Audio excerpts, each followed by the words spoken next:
This afternoon, I'm Robin Hayhurst, Executive Director of the Santa Maria Valley Contractors Association. And just this past Tuesday, on April the 13th, the Board of Supervisors passed the Empower SBC program. It got full support of the Santa Barbara Contractors Association, also the Santa Maria Valley Contractors Association, but I'll tell you candidly, if you've been paying any attention, there have been some concerns expressed about the $5 million going from the general, being invested from the general fund for this purpose, to create a revolving fund loan municipal financing district, so that potential clients of contractors can use that funding source to do upgrades and retrofits on their home. We've got to garner about 500 participants into this program prior to being able to sell the bonds, and then that money will flow right back into the county. So it's actually a very viable product, and it may be that I have to come after all you guys and ask you to help out with us when we hit the budget meeting to talk about how much we want this program. I'm on the board of CoLab in Santa Barbara County. I'm on the board of Santa Barbara County Taxpayers Association. I've been working very intimately, and I thank them very much with David and Angie. And it's a great program. If there was a problem with it, I'd be the first person screaming. But it's not. So I'm going to go from here to Andy Caldwell's show to tell him why he's wrong. And I mean that literally today at 4:30. And let's just hope that all this wonderful stuff that they've worked so hard on to present to you today comes to fruition, because we want this program. It does represent jobs for you. It's not one of those empty promises that we hear so often from government. This really will work for all of us, which is it's very viable. It's a very solid program in my estimation.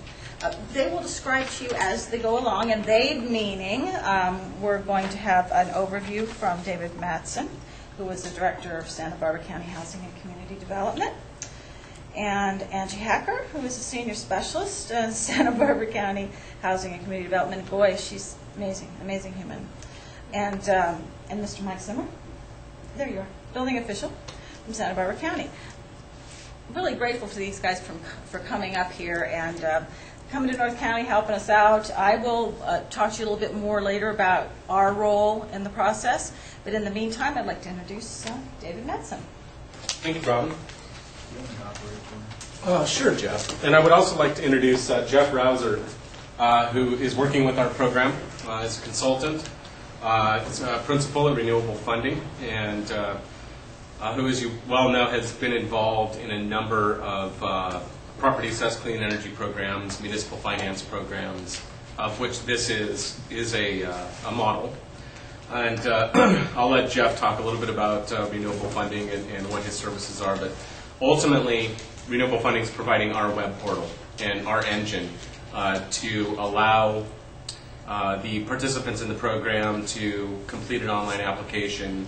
It has a robust set of tools, which we'll demonstrate later, that include a marketplace in which all of the contractors who are licensed, who are members of the contractors associations, either in the South County or the North County, can participate in, can put information about your business, links to your website. You'll be able to link to our website as well, and be able to tell the potential participants in the community a little bit about the services that you provide and about your particular businesses.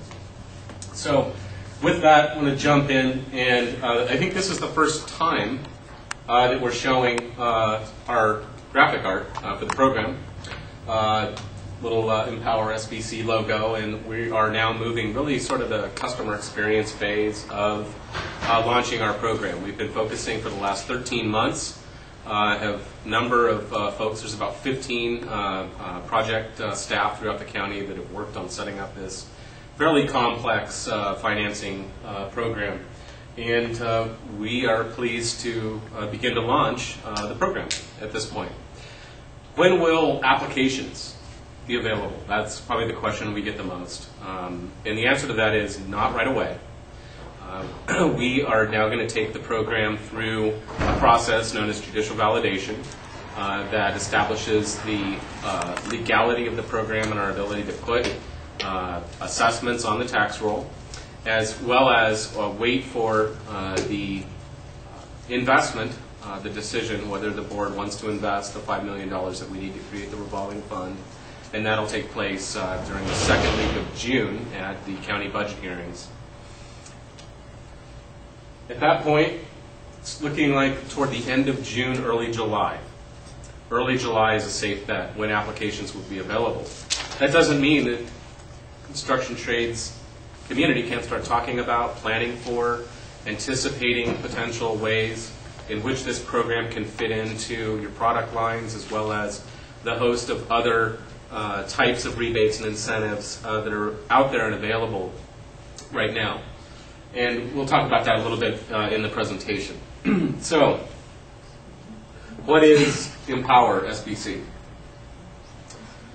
This is a little bit of the big picture, the policy framework of why the county believes in this program and why the county has taken the step to establish it. First off, it's a strategic investment in economic development. Also produces resource efficiency gains throughout the region. $5 million that we need to establish a revolving fund, we estimate, will produce an economic multiplier of $160 million between now and 2020. It's a 30-to-1 ratio. It's a pretty good return on investment. And in that case, we're going to see a tremendous number of co-benefits that are associated with virtually every aspect of the regional economy here. It's been called perhaps one of the largest economic development programs in the Santa Barbara County history. It's also unique in that it's voluntary, it's incentive-based. There is not a regulatory environment that overshadows or governs this particular program. Anybody in the county can participate.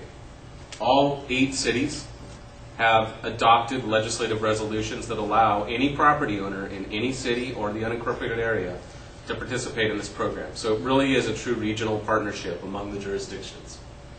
It's also a great example of a public-private partnership. We have been talking with key stakeholders throughout the entire community. We've received tremendous support from both the Santa Maria Contractors Association, the Santa Barbara Contractors Association, varying stakeholder groups and environmental organizations, social organizations, the business community, the Chambers of Commerce, the Home Builders Association. There's virtually no organization that has come out as a vocal opponent for the better of the last 13 months. Now, there have been some concerns expressed, given our budget climate, about the viability of creating a new program. This is anticipated, and as a subject of the budget discussions, this is the only new program being proposed in the county. It's the only program adding staff at the county to support this public-private partnership that we know from an economic development perspective has a tremendous amount of viability, tremendous amount of opportunity to create jobs, put money in people's pocketbooks, to be able to get this community up and running again. Construction trades has been hurt tremendously by the recession. Unemployment rates in some cases are hovering in the 40 to 45% range. We know that this program, if successfully implemented, will restore 900 jobs, which is roughly half of all the jobs that have been lost during the recession in this particular industry. That's 900 new jobs here locally between now and 2020. It's 1,900 jobs across the broader nation that relate to the services that would be provided as part of this program. It provides, what does it do? It provides upfront financing to residents and businesses to green their property. We'll talk about thresholds. That means a minimum of $2,500 from the program participants are eligible to obtain, up to $250,000. Residential limit is $75,000. And anything over $100,000 would go to our board on a case-by-case basis for review and approval. So that really frames the pot in terms of the money that's available. Go ahead. Go ahead and click through the animation. So ultimately, this is really a partnership between the property owner, the program itself, the county apparatus, and ultimately to the bond market. How does this program actually function long term? What we do is we take the $5 million investment by the county to seed the program. Then we loan that money out, and once it's loaned out, we go to the long-term bond market, municipal bond market, and we sell 20-year bonds. That the proceeds of that are invested back into the program to create a revolving fund. So ultimately, our success is contingent upon the marketing and sales aspects of the program, which is ultimately